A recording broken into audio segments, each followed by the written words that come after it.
Alors cette vidéo entre dans le thème complexe, nombre complexe. Elle fait suite à une vidéo précédente où on avait expliqué comment trouver la racine carrée d'un nombre complexe, c'est-à-dire résoudre une équation de la forme z carré est égal à z1, où z1 était un nombre complexe qui avait été préalablement fixé. Donc là on va s'intéresser à une classe d'équations d'ordre 2, beaucoup plus générale, c'est-à-dire une équation de second degré quelconque a priori. Donc on va quand même en fixer une pour montrer un petit peu comment on décline la méthode sur cet exemple-là, qui est celui de résoudre z carré plus moins 2 plus iz moins 1 plus 5i est égal à 0. Qu'est-ce que ça veut dire résoudre? Ça veut dire trouver tous les z complexes qui vérifient cette équation. C'est ça l'objectif. Donc c'est une équation du second degré, et en fait on va voir que la démonstration, enfin la résolution de ce type d'équation s'inspire très largement, même complètement, de ce qui est fait pour les équations du second degré à coefficient réel. Sauf que cette fois-ci, le discriminant sera un nombre complexe, le racine de l'état sera un nombre complexe également, quoi. Donc la méthode est exactement la même, c'est-à-dire qu'on va chercher tout d'abord à déterminer le discriminant. Une fois qu'on aura le discriminant, on cherchera à déterminer racine du discriminant afin d'obtenir à la fin les solutions de l'équation sous la forme moins b plus ou moins racine de delta sur 2a, comme d'habitude, pour les équations à coefficient réel. Donc comment trouver le discriminant? Toujours pareil, le discriminant c'est delta qui est égal à b carré moins 4ac.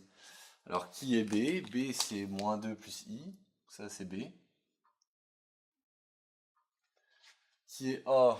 A il est devant le coefficient ici, il vaut 1. Et qui est c? C c'est tout ce coefficient là, c'est-à-dire ça. Moins 1 plus 5i. Donc b carré moins 4ac, ça vous donne moins 2 plus i au carré, b carré, moins 4 fois a, c'est-à-dire fois 1, fois c, c'est-à-dire fois moins 1 plus 5i. Voilà. Donc il s'agit de développer tout ce coefficient-là. Donc si je développe cette quantité-là, ça me donne moins 2 au carré, c'est-à-dire 4. 4 plus 2 fois moins 2 fois i, ça fait moins 4i. Plus i au carré. I au carré, on sait que i au carré est égal à moins 1. Donc ça me donne moins 1. Auquel je retranche moins 4 fois moins 1, c'est-à-dire plus 4. Et moins 4 fois 5i, c'est-à-dire moins 20i. On regroupe les parties réelles et les parties imaginaires. On se retrouve avec 4 plus 4 moins 1 en partie réelle, c'est-à-dire 7. Moins 4i moins 20i en partie imaginaire, moins 24. Et donc fois i. On se retrouve avec notre delta qui est delta égale 7 moins 24i. Donc l'étape, ce qu'on aura envie de faire, c'est de se dire, ok, z1, la première racine de l'équation, on sait que c'est moins b plus racine de delta sur 2a.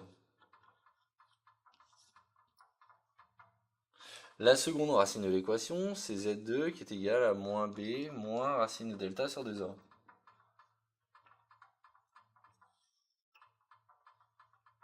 Voilà. Et donc il ne reste plus qu'à remplacer, en théorie. Sauf que ici, on doit trouver racine de delta. Trouver racine de delta, c'est trouver la racine carrée de 7 moins 24i. Alors trouver la racine carrée de 16, c'est facile. D'un nombre réel, c'est facile. D'un nombre réel négatif, c'est facile aussi, qu'il soit positif ou négatif. Mais trouver la racine carrée de quelque chose comme ça, c'est pas forcément évident. Et c'est ce à quoi sert la vidéo sur trouver la racine carrée d'un nombre complexe. Parce que, donc trouver racine de delta, ça revient exactement à résoudre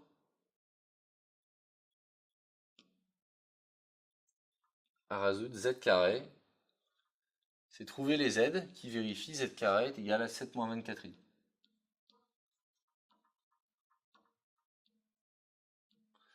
Et donc c'est ce qu'on a fait dans la vidéo précédente. Et donc je ne vais pas refaire le calcul, mais donc il s'agit de s'exercer sur le modèle de ce qui a été fait dans la vidéo précédente, et on trouve au final deux solutions. On a z carré qui est égal à 7 moins 24i, si z est égal à, c'est-à-dire en fait ici votre racine de delta, donc si z est égal à deux possibilités, ça sera soit 4 moins 3i, soit moins 4 plus 3i.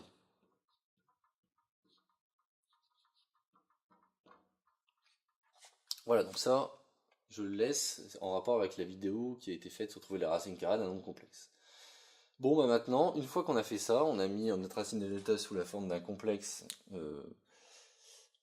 habituel, et donc il nous reste maintenant à déterminer les deux racines, c'est-à-dire Z1 et Z2, en remplaçant les valeurs par ce qu'elles valent, quoi. Donc B, C moins 2 plus I, auquel on doit adjoindre devant un moins, parce que c'est moins B, plus racine de delta. Alors là, on se dit lequel choisir. Alors en fait, on s'en fiche de choisir, on en choisit un des deux. Pourquoi? Parce que ici, ce qui se passe, c'est que là, ça c'est l'opposé, enfin, ces deux nombres sont opposés. Donc qu'on choisisse le premier ou le deuxième, en fait, ces deux racines vont être les mêmes, sauf qu'elles vont être dans un ordre différent. Imaginons que j'ai 4 moins 3i ici ça donnera moins 4 plus 3i. Mais si j'avais choisi moins 4 plus 3i ici ça donnera 4 moins 3i. Donc qu'on choisisse celle-là ou qu'on choisisse celle-là, ça change rien. Donc on en choisit une sur les deux.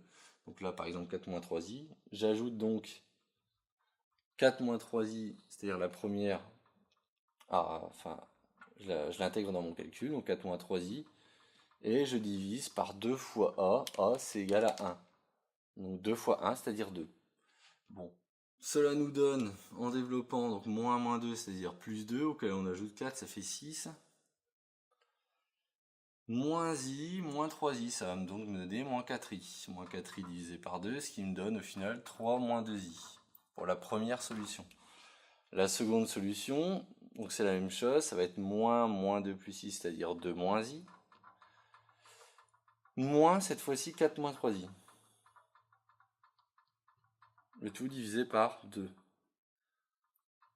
Donc ça me donne 2 moins 4, c'est-à-dire moins 2, moins i moins 3i, c'est-à-dire moins 4i, auquel on va diviser par 2, c'est-à-dire moins 1 plus moins 1.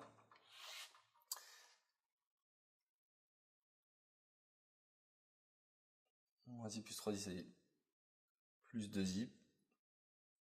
Hop. Donc ça va me donner, au final, moins 1 plus i. Donc moins 1 plus i, voici nos deux solutions. Z1 est égal à 3 moins 2i. Et Z2 est égal à moins 1 plus i. Au passage, même remarque que dans la vidéo précédente, c'est-à-dire que on a démontré une implication, c'est-à-dire qu'on est parti de cette équation et on a démontré que si on était solution de cette équation-là, nécessairement on était soit l'un de ces deux nombres complexes. Mais on n'a pas fait le sens inverse, c'est-à-dire qu'on n'a pas dit que ça c'était bien les solutions, c'est pas une équivalence qu'on vient d'écrire. Donc pour avoir le retour, c'est-à-dire la réciproque, c'est-à-dire si ça c'est solution, si Z1 est égal à ça, ou si Z est égal à ça, alors on est solution, bah, il s'agit de vérifier que ces deux choses sont bien solutions, c'est-à-dire d'injecter à l'intérieur de l'équation. Donc je vais le montrer par exemple sur le deuxième, sur moins 1 plus i. Est-ce que moins 1 plus i est bien solution de cette équation? Bah, on injecte moins 1 plus i à l'intérieur de l'équation. Donc pour le sens contraire, on n'a que moins 1 plus i au carré plus moins 2 plus i, facteur de moins 1 plus i, moins 1 plus 5i. Et ça, on a envie que ce soit égal à 0. Donc on calcule et on regarde si c'est égal à 0. Donc bah, allons-y. Moins 1 plus i, donc c'est 1, parce qu'on met moins 1 au carré, moins 2i, plus i au carré, quand on développe. I au carré, c'est moins 1. Ici, quand je développe, je vais avoir un plus 2 qui va apparaître, moins 2i, moins i, plus i au carré, c'est-à-dire à nouveau un moins 1.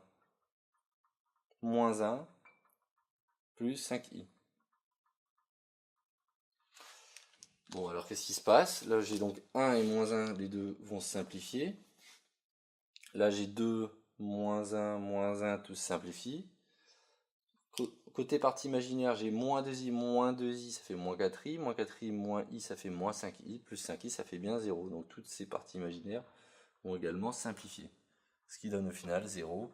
Et on a bien vérifié que ça, c'était solution. De la même manière, on injecte Z1 dans l'équation, on vérifie que c'est bien solution pour avoir le sens retour. Et on aura alors Z est solution de ça, si et seulement si Z c'est de la forme 3 moins 2i ou moins 1 plus i. Donc ça termine la vidéo sur résoudre une équation algébrique d'ordre 2 à coefficient complexe.